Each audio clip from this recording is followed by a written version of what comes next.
YouTube channel में उपस्थित सभी को मेरा नमस्कार। आज मैं आप लोगों के सामने एक एलोपैथिक टैबलेट को लेकर आया हूं, जो जनरली हम लोग इसका इस्तेमाल करते हैं, और वो सॉल्ट है पैरासीटामोल।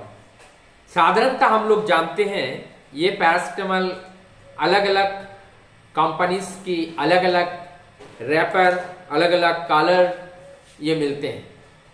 तो आज ये पैरासीटामोल के प्रयोग और इनका डोज और इनका लाभ, इनका नुकसान और इनके जगह पे आयुर्वेद में हम किस मेडिसिन को ले सकते हैं, इसके बारे में हम आज जानकारी देंगे। सबसे पहले तो ये है, मेडिसिन को जब हम लेते हैं तो प्रॉपर जो नॉलेजेबल पर्सन हो, दैट मीन्स जो डॉक्टर हो, उनके प्रिस्क्रिप्शन के अलावा कोई भी मेडिसिन अपने मुताबिक नहीं लेना चाहिए, क्योंकि एक एक मेडिसिन का जो प्रयोग हैं वो अनेक होते हैं। आज जो इस पैरासीटामोल को हम लोग देख रहे हैं, किस किस चीज़ में हम लोग प्रयोग करते हैं। साधारणतः हम लोग जानते हैं फीवर में हम लोग इसका इस्तेमाल करते हैं बुखार को उतारने के लिए। लेकिन अगर ये संपूर्ण सारे स्ट्रिप में ये 15 गोली है, यदि इस 15 गोली को एक साथ हम खा ले तो क्या होगा? लिथल डोज होगा, हाइपोथर्मिया होगा, जिससे हमारी हार्ट कोलैप्स होगी, हमें मृत्यु वरण करना पड़ेगा।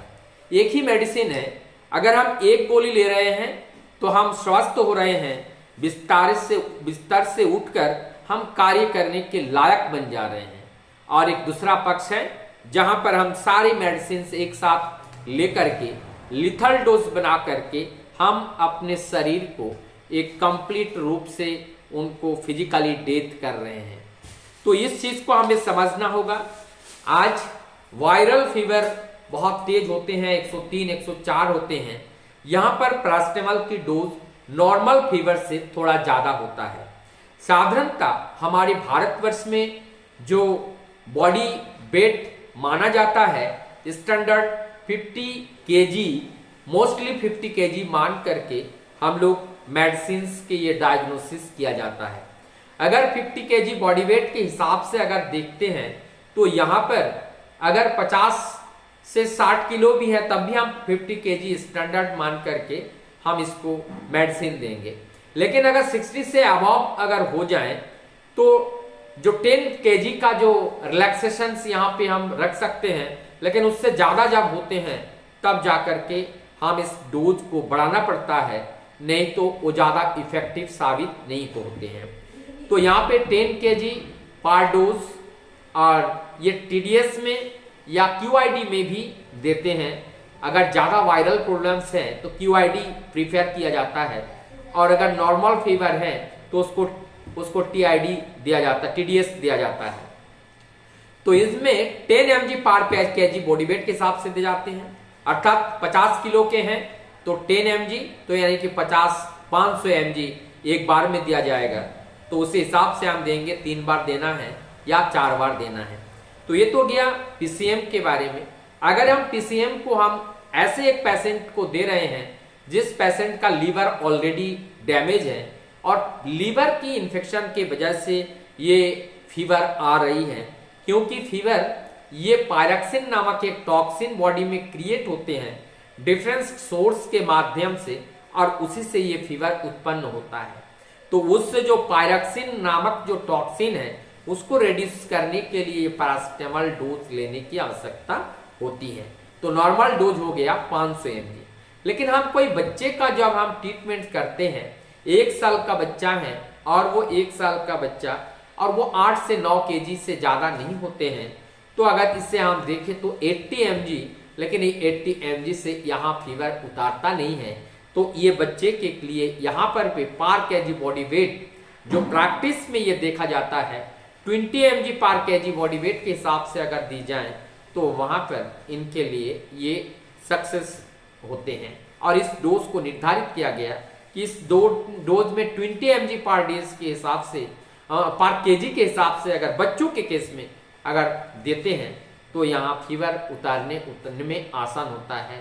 और यहाँ अगर एडल्ट डोज का 10 kg यहाँ पे अगर हिसाब से देंगे तो ये फीवर को उतर नहीं पाते हैं, लेकिन जब नॉर्मलाइज हो जाए तब हम फिर 10 kg के हिसाब से उनको डोज हम दे सकते हैं ऐसे।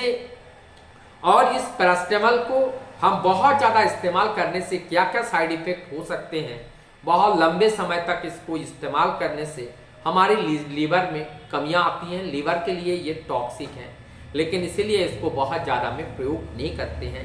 पैरास्टामोल का प्रयोग और किस कार्य में करते हैं, किसी भी पेन किलर के साथ हम लोग देखते हैं पैरास्टामोल रहता है, अर्थात ये पैरास्टामोल हमारी बॉडी के फीवर को रिड्यूस के साथ साथ पेन के लिए भी कार्य करते हैं।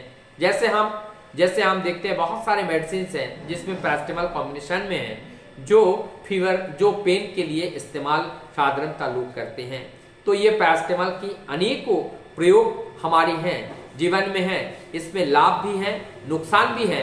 तो लाभ के पार्ट को हमें जानकारी होना चाहिए, साथ साथ नुकसान के जो पार्ट हैं, पहलू है, उसकी भी जानकारी हम लोगों को होना चाहिए। तो ये लोग हमने पैरास्टामोल लिया, अपने फीवर को कम किया, लेकिन अगर इस पैरास्टामोल के अलावा अगर हम अपने फीवर को कम करना चाहे तो कैसे कम कर सकते हैं। प्रैक्टिकली देखा गया, कोई भी व्यक्ति का कितना बड़ा तेज बुखार क्यों ना हो, यदि उसके शिरोधारा कर दिया जाता है कम से कम 1 घंटा शीतल जल से, गर्मी के समय हो शीतल जल से उसको अगर करते हैं तो उन्हें फीवर आधे घंटे के अंदर वो उतर जाती हैं।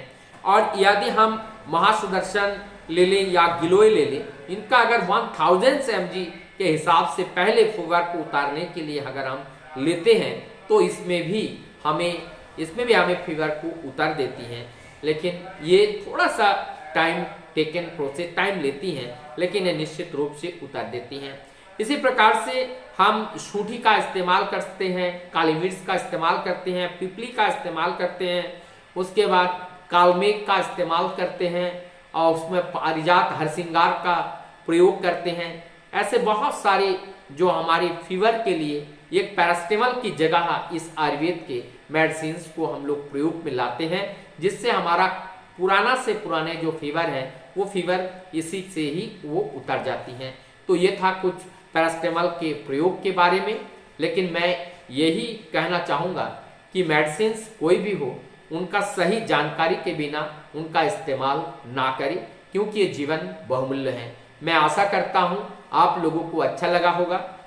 यदि आप लोगों को अच्छा लगता है तो इनको शेयर, लाइक और सब्सक्राइब जरूर कीजिएगा। मैं आप सबके मंगल प्रार्थना परमपिता के चरण में करता हुआ आप सभी लोग सुखी रहे, इसी आशा के साथ मैं पुनः नमस्कार करते हुए अपने वीडियो को यही विराम